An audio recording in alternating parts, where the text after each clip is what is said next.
Pues bienvenidos una vez más a esta emisión de Tonske. El día de hoy hemos preparado un programa bastante interesante. Preguntas concretas sobre qué va a pasar este 1 de julio en las votaciones. Mariana y yo hemos preparado una guía de supervivencia para sobrevivir precisamente a este 1 de julio. Preguntas, muchas. Respuestas vamos a tratar de aclararlas el día de hoy todas. Así que no se muevan y esto es Tonske. Comenzamos. Entre las masas, voto latino, para la igualdad de razas. Así es, como nos lo dijo Daniel, vamos a quitar las más dudas posibles de este programa. En este canal, como siempre digo, vamos a dedicárselo al día de hoy. Y pues vamos a comenzar. Así es, Mariana. La primera pregunta que nos envían, muchas gracias por estar aquí el día de hoy, a todas nuestras invitadas, antes que todo. Y pues bendito entre las mujeres, hoy sí ningún hombre. La primera pregunta concreta que nos envían es, ¿dónde puedo saber qué casilla me toca? Es decir, antes de llegar al 1 de julio, ¿cómo investigo o dónde está la información para saber, te toca en tal esquina y qué pasa si ese día cambia la dirección? ¿Quién quiere comenzar a contestar la pregunta? Por favor. Te comento, Yesenia Nava, muchas gracias por la invitación. No. Mira, desde días previos a la elección, nosotros tenemos una página habilitada, la pueden ubicar así en cualquier buscador como Ubica tu casilla. El dato que te va a pedir es la sección electoral, esa la encuentras en tu credencial para votar y te va a dar la dirección exacta de dónde te corresponde votar. Hay otro medio, el INETEL, que es un número gratuito, 01800 433 2000, y cualquier ciudadano puede llamar y decirnos, oye, vivo en tal sección, ¿dónde me toca votar? Las casillas preparan instalación y justo apenas el día 27 de abril se aprobó la ubicación e instalación de las casillas que tendremos. Sí puede ocurrir que por alguna causa de fuerza mayor el día de la elección tengan que cambiar la ubicación. Imagínate que se les inundó el lugar, entonces requieren moverse, pero los funcionarios de casilla se aseguran de que quede un cartel donde se indique la nueva ubicación. Bien, ¿y cuál es el horario en el que nosotros podemos ir a votar? 7:30 de la mañana iniciamos la instalación de las casillas. Esto implica que desde que lleguen aquellos ciudadanos que van a recibir y contar nuestros votos, hasta tener lista y armado el cancel y la urna y todo lo que ocupamos ese día, a partir de 7:30. Y la votación inicia a partir de las 8 de la mañana, lo que no implica que justo a las 8 abran todas las casillas. ¿Por qué? Pues porque pueden ocurrir una serie de fenómenos, como que alguien se le hizo tarde, como que tiemble, como que tiemble, imagínate. No. Pero finalmente lo que debemos conocer muy bien como ciudadanos es que no vamos a recibir votación antes de las 8 de la mañana, a partir de las 8 inicia la votación y que este horario sí puede variar por diversas circunstancias.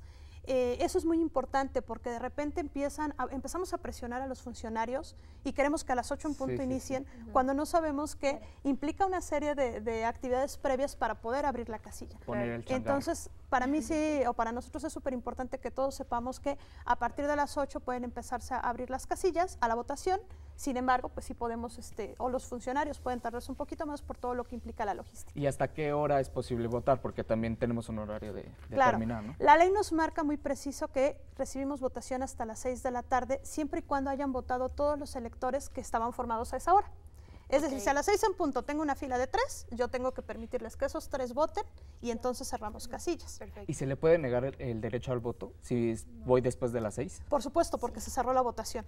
Es decir, si a las 6 tú ya no tienes a nadie formado, cierras la casilla, es una situación legal y establecida. Entonces, si llegaste a 6:30, bueno, ahí sí es un poco la responsabilidad ciudadana de llegar en el plazo establecido por la ley. Hasta aquí, ¿no? Lástima, Entonces, Margarita. Lástima, Margarita. Chicas, Mariana. En este proceso de cómo se eligen las personas para constituir la casilla, ustedes, esto es más de percepción, ¿creen que influya o no que ellos tengan un partido predilecto? Pues yo creo que sí influye, pero no, o sea, bueno, legalmente no se puede. Los funcionarios de casillas son elegidos, bueno, el INE los elige y se pretende que no tengan como una asociación o militancia hacia un partido. Hay representantes de partidos dentro de los funcionarios de casilla, pero sí yo creo que sí influye. ¿Cómo podemos estar seguros de que el INE hace este mecanismo para que los observadores que van a estar, qué gente va a estar ahí? O sea, aparte de nuestros vecinos y cómo hay se constituye diversos actores el día de la jornada. Por un lado son nuestros funcionarios de casilla, que son nuestros vecinos, elegidos mediante un doble sorteo. Es decir, primero sorteamos un mes del calendario y luego sorteamos una letra del alfabeto.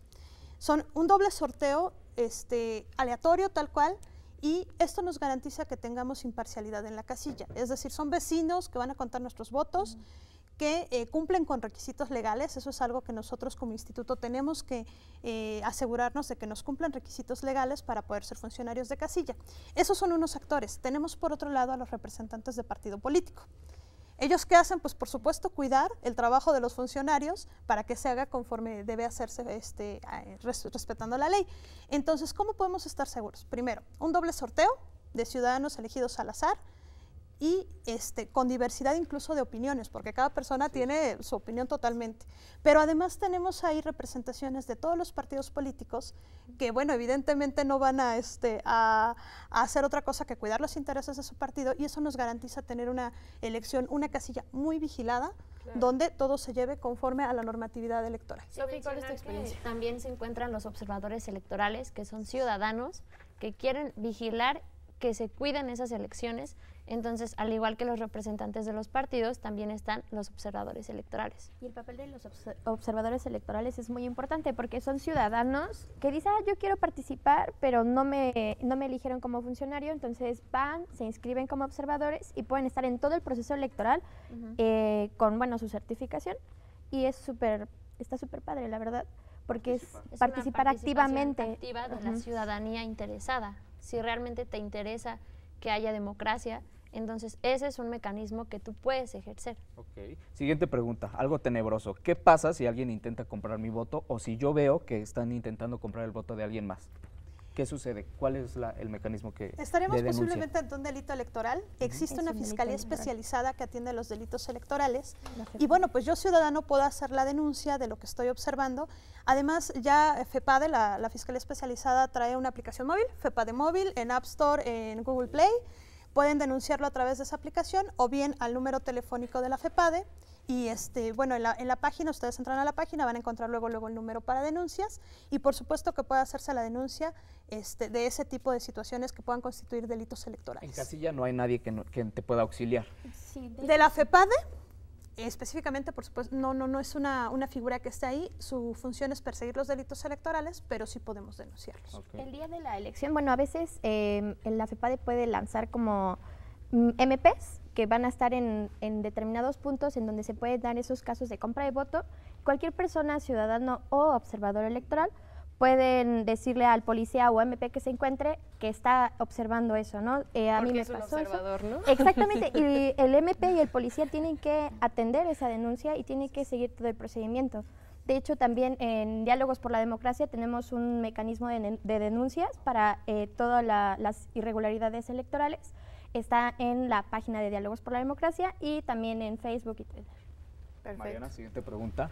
Nos queda un poquito de tiempo antes de irnos a corte. Me gustaría que ustedes nos comenten qué seguridad tenemos como ciudadanos que vamos a ir a votar acerca de los riesgos que puede o no haber en ese día, pensando que luego hay mítines o que se está prediciendo. Como esta elección se genera en un ambiente de muchísima tensión. ¿Qué seguridad tenemos nosotros de ir a votar y no decir, pues es que a lo mejor camino a la casilla me van a levantar Lo o que algo? platicábamos, ¿no? Que hay ciertas localidades en las que no se puede permitir poner casillas, ¿no? ¿Cómo actúa el INE ante esto? Bueno, la única razón por la que no se instala una casilla pudiera ser una situación que efectivamente sea de algún riesgo. Esa sería una situación compleja, pero sí es importante que sepan que generalmente y desafortunadamente días previos a la elección hay muchos rumores en el sentido de que va a haber desorden, de que puede estar en riesgo.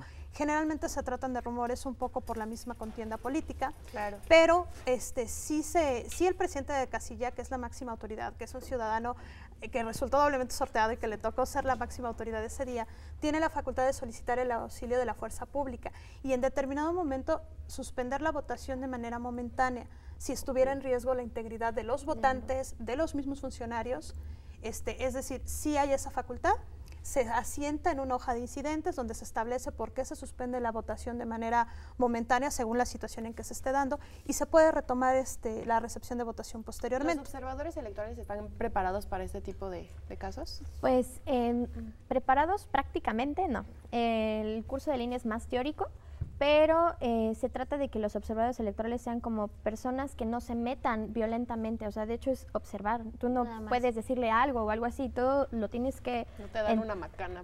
Es que tú no, No. puedes interferir en el desarrollo de las votaciones, ni con los funcionarios, Sí, ni su con los función mismos es ciudadanos. observar, Ajá, que todo es se la mera desarrolle. observación. Lo que tú puedes hacer es, como observador, es hacer un informe de tus actividades, de lo que viste y presentárselas al INE, Al INE, teniendo en cuenta que el INE la va a leer, la va a revisar, pero esto no tiene implicaciones jurídicas en las elecciones. O sea, no se puede impugnar una elección por lo que tú viste como observador De electoral. hecho, tiene más impacto que denuncies como ciudadano que como observador electoral. Entonces, si eres observador electoral y ves algo, puedes denunciar como observador electoral o como ciudadano. ciudadano. Realmente, cualquiera de los dos puede hacer algo. Ok, bueno, pues antes de irnos al corte, vamos a poner en la mesa un tema muy escabroso también. Esta pregunta de, ¿le puedo tomar foto a la boleta? ¿Qué pasa? ¿Qué riesgos corro yo al tener la foto de mi voto? Y otras más dudas que tenemos aquí en Tonske, ¿no? Vamos a un corte comercial. Vamos al corte y regresamos. Antes de que sigamos con estas preguntas rápidas para saber qué hacer el 1 de julio, me gustaría dejar claro que en Tonske, y creo que todos de la comunidad universitaria, defendemos que no la cuestión del voto. Es decir, que no vendan su voto, que no le digan a alguien que por una despensita le vas a vender tu voto, porque después las consecuencias son mucho, mucho peores. Antes del corte estábamos platicando aquí en la mesa acerca de qué pasa si, por ejemplo, yo entro a la urna a tomarle una foto. ¿Qué consecuencias puede tener eso después en la vida cotidiana? ¿Por qué esta polémica? Es una polémica porque sí, es tu libertad, es tu voto, pero eso se puede utilizar para comprobarle a alguien que te compró el voto, que te están obligando a votar por alguien. Es algo que permite que tú vayas y le muestres a alguien, sí, tú puedes votar y verle a tus amigos, yo voté por tal. El voto es libre y secreto, pero también puedes decirle a alguien cuál es el sentido de tu voto. Lo que no se puede, y el miedo de que le tomes una foto, es que haya alguien detrás de ti diciéndote u obligándote por quién votes. O sea, que tú tengas esa carga de decirle a alguien, mira, es que sí voté por él y aquí está la prueba. Ese es el gran conflicto que hay. Es un conflicto y es un mito también, ¿no? Porque existen muchos mitos alrededor de las elecciones y de la construcción que hace el INE. Por ejemplo, lo de los lápices, la crayola, ¿qué pasa que si se borra, si no? Claro. Bueno, esta cuestión de tomarle una foto a tu voto, efectivamente, el voto es libre y secreto como a título personal. Entonces, lo importante es efectivamente que como ciudadanos le demos el valor que tiene nuestro voto. En México hace muchos años dejó de ser el problema cómo contamos los votos. El problema es el precio que le ponemos a nuestro voto como ciudadanos. Entonces, me parece que, bien lo decía, si yo decido que quiero conservar de recuerdo mi voto, es un fin muy personal. El problema está cuando lo utilizamos como mecanismo para una compra del voto y además como ciudadanos lo aceptamos, ¿no? Ese es el detalle. Y creo que eso es lo que no debemos permitirnos como sociedad, seguir vendiendo nuestra voluntad. Eso creo que es muy importante y creo que es en donde tendríamos que reflexionar como ciudadanos. Ponemos mucho énfasis en eso porque es la elección en la que más jóvenes van a votar. Entonces seguro hay muchos que están pues ansiosos de decir, ya voté en la casilla, afuera con el funcionario. el selfie. Tómense la foto si quieren con su huellita marcada, pero nada más. Y para luego no estar quejándonos, ¿no? Del precisamente lo que vivimos como realidad, esta conciencia de no vender el voto. Es que la democracia se tiene que construir tanto instituciones como nosotros como ciudadanos, tener ese compromiso. Tenemos la libertad, sí, pero ¿tenemos realmente el compromiso? Esa es la cuestión que tenemos que reflexionar nosotros, que esa democracia que tanto anhelamos, ese respeto al voto que tanto queremos, se construye codo a codo, ciudadano con ciudadano, seas funcionario, seas solamente votante, seas representante de partidos, claro, pero siempre salvaguardando los derechos que tenemos y cuidando ese voto. Suena muy bonito, ojalá que así Aplausos. sea, porque yo soy muy patriota. Ya nos conmovió. Siguiente pregunta. Otra de las preguntas que tenemos es en ese sentido, pues hay personas que estamos, pues sí, somos creyentes de la democracia y de este discurso, pero también hay otros que estamos convencidos de que no van a votar, o también hay otros que quieren anular. Sugerimos mejor que lo anulen por cualquier cosa, ¿no? Claro. En ese sentido, ¿cuál es la forma correcta de ir y anular nuestro voto? Un voto nulo es muy sencillo de explicar, aunque a veces lo complicamos demasiado. Es cuando no podemos definir cuál es la intención del elector. ¿Cuándo consideramos un voto nulo? La boleta en blanco. La depositaron y no supimos por quién quería votar, o nos la tacharon toda, ¿no? Tampoco hay forma de que nosotros sepamos, o los funcionarios de casilla, eso es muy importante, el día 1 de julio las elecciones están en manos de los ciudadanos. Entonces, ¿cómo sí tachar la boleta? Por ejemplo, hay muchas dudas. Es que se tacha solo un partido, se pueden tachar los 3 de la coalición, se puede poner el nombre del candidato. ¿Cómo si vale nuestra Se puede tachar, boleta? si es una coalición, puedes tachar solamente un partido de la coalición. Un Que ejemplo, tenga el nombre del candidato. Ajá, exacto, únicamente, no sé, PAN o algo así. También puedes tachar los 3 partidos o más que forman la coalición, o si es solamente un candidato, pues tachar ese partido al que pertenece únicamente un candidato.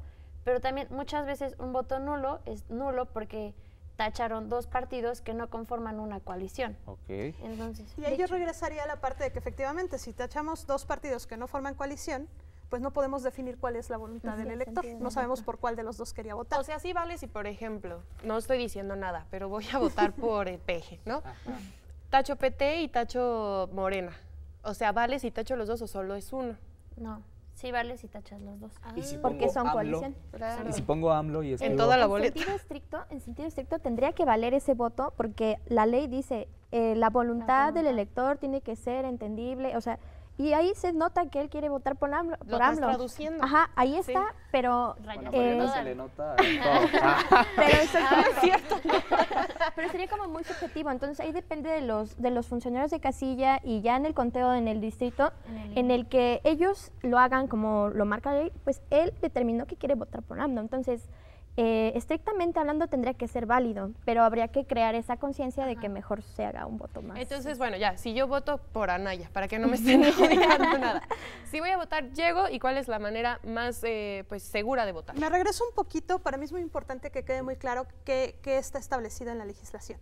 La legislación, la Ley General de Instituciones y Procedimientos Electorales establece que una marca en el recuadro de un partido político o bien en todos aquellos que estén coaligados. En el caso que tú planteas, bueno, hay una coalición conformada por 3 partidos políticos y yo, ciudadano, puedo tachar los 3 partidos siempre y cuando tengan el mismo nombre del candidato y será un voto válido. Claro. Puedo tachar un solo partido y seguirá será siendo un válido, voto válido. O puedo tachar 2 de ellos y sigue siendo un voto válido. ¿Y si votan por Margarita? Que es la duda que Es la tenemos. otra duda. Esa es una situación Porque va a estar inédita. en la boleta, es la ¿no? primera vez en este país donde declina o renuncia a la candidatura uno de los contendientes. Entonces, justamente en esta semana, a nivel institucional, Instituto Nacional Electoral, en presencia de todos los partidos, se estará emitiendo un criterio de cómo se van a clasificar esos votos. Muy claro, las boletas no se reimprimen porque ya las teníamos impresas y ni siquiera tendríamos los tiempos con el papel seguridad y todas las medidas que tenemos para poder emitir nuevas boletas, aparte del daño presupuestal. Ese es un asunto aparte. Sí. Pero se estará emitiendo un criterio oficial de cómo van a ser clasificados esos votos. Sí podemos, para efectos de los funcionarios de casilla, ellos tienen le llamamos guía de clasificación de votos, que es una herramienta didáctica para que el día de la elección nuestros funcionarios tengan posibilidad de hacer esa labor de manera muy ágil y con mayor certeza. Ellos colocarán esos votos en el espacio que corresponde para clasificarlos y esta semana seguramente habrá un criterio general. Se trata de una situación inédita. Entonces se acordará un criterio apegado a la legalidad para poder determinar cómo serán clasificados. Por supuesto, pues no contabilizarán para alguien que ya no está contendiendo. Gracias, Bien. Margarita. Otra duda que tenemos es ¿cuántas boletas vamos a tener que tachar? Por ejemplo, lo dijiste muy bien, esta elección es demasiado grande. Exacto. Y puede existir la confusión de decir, híjole, tengo una boleta para presidente, otra para diputados, otra, y si yo quiero elegir diferente en cada una de ellas, ¿cómo voy a tener la seguridad? Y la otra, al momento de depositar mi boleto en la urna, si me equivoco de urna, ¿la boleta cuenta o no cuenta? Bien. Voy un poco como Sí, por sí. partes. Efectivamente, a partir de la reforma de 2014 tenemos en este país, por esta ocasión, en 30 entidades una elección concurrente. ¿Qué implica la elección concurrente? Que elegimos cargos federales y cargos locales. Y entonces nos estarán entregando al menos 4 boletas. Y hablo de al menos porque tenemos en esas 30 entidades 3 elecciones federales y mínimo una local, que puede llegar hasta 6. Tenemos estados donde elegimos absolutamente todos los cargos, tanto en lo local como en lo federal. Como en la Ciudad de México. Sí, sí. Así es. Entonces, estas elecciones, ¿qué voy a tener como ciudadano? Pues boletas, afortunadamente de colores distintos, lo cual me ayuda bastante. Ah, Soy ok. daltónico. No, no es cierto. Sigue, sigue. Mariana pone Y muchas trabas. Voy a emitir mi voto. Bueno, también traen el nombre de la elección. Entonces, Ah, eso ayuda ¿ves? también Sí, bastante. pues se eso puede, queremos sí se saber, puede, no hay precisamente Y excusa. para cada eso. urna trae identificada a qué elección pertenece. Entonces, que es muy importante como ciudadano que tenga yo mucho cuidado al momento de depositar el voto en la urna que corresponde. Aún si yo, ciudadano, ese día domingo estaba muy desvelado y no supe dónde depositarla, existe el mecanismo que nuestros funcionarios de casilla van a hacer, una vez que hayan hecho el escrutinio y cómputo, contabilizar los votos que corresponden a la elección que correspondan.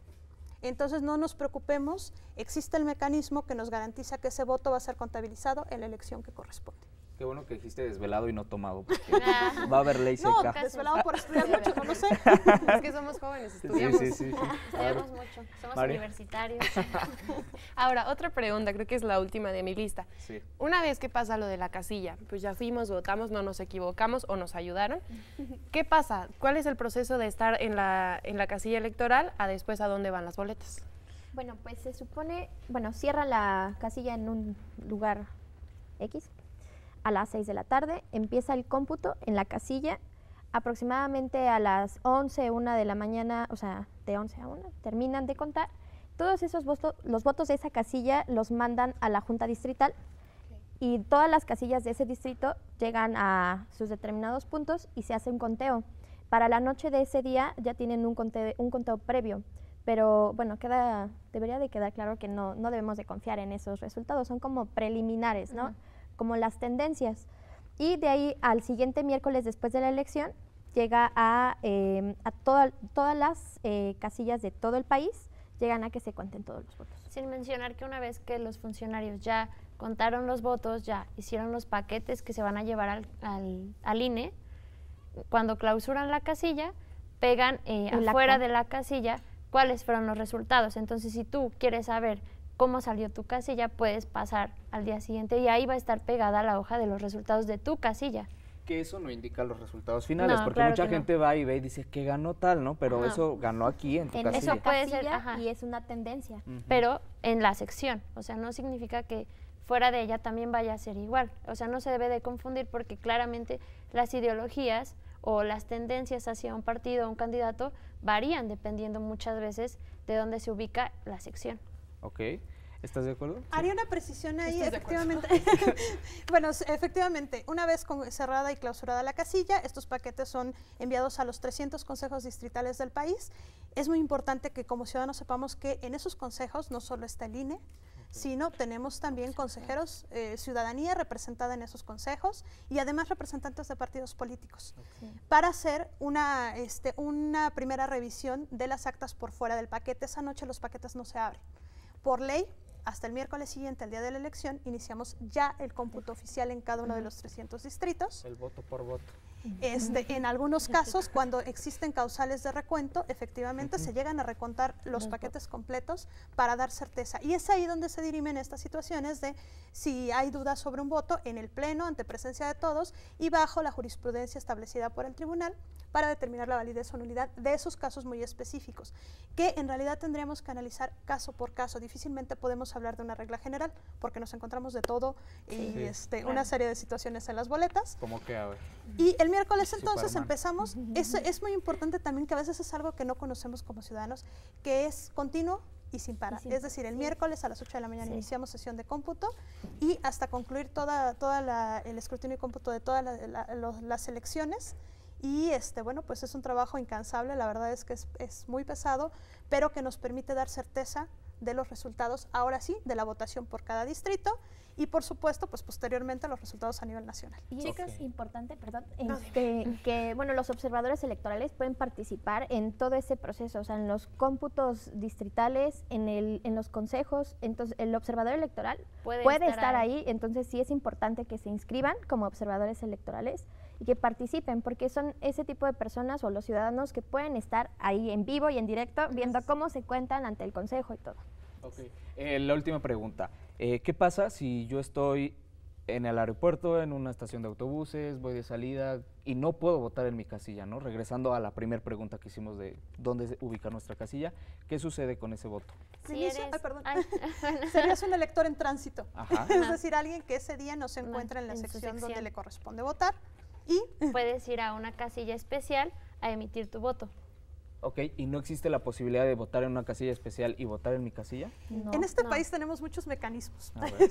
Uno de ellos es que cuando nosotros acudimos a votar, primero nos revisan el dedo pulgar derecho, que no esté marcado, que es una tinta indeleble desarrollada por el Instituto Politécnico Nacional, Ok. que no se borra, no hay forma de que la borres, No. al menos no el mismo Sí, día. Es como una pequeña quemadura. Exacto, es un asunto... No se espanten. Nada grave. O sea, no, Tranquilo. que nadie dijo quemada, ¿no? Por otro lado, tu credencial es marcada al momento de emitir tu voto, entonces si tú acudieras a tu sección y luego pretendieras votar en una casilla especial, por supuesto que esos dos mecanismos te impedirían volver Ya a no hacer. te dejan. Pues sí, pues se nos ha acabado el tiempo, las preguntas quedan muchísimas en el aire todavía, pero bueno, esperamos que en algo hayamos aclarado ciertas dudas para esta elección. Ya saben, no confiarnos en el preliminar, esperar a los resultados oficiales, llevar zapato cómodo, Votar. Zapato, tenis, bloqueador. bloqueador solar y bueno, pues Votar. Pues que nos manden sus y dudas. votar, por votar, supuesto que exacto. sí, Que salir nos a la lo calle a manden por votar. redes sociales, Ani, y Sí. pues chicas, ustedes nos van a estar ayudando al público que nos ve con las dudas a responder Sí, claro. para Claro que que sepan que fue aquí verificado. Exacto. Pues nos vemos en la siguiente emisión de Tonske. Ah, Gracias. adiós. Adiós. Y voten.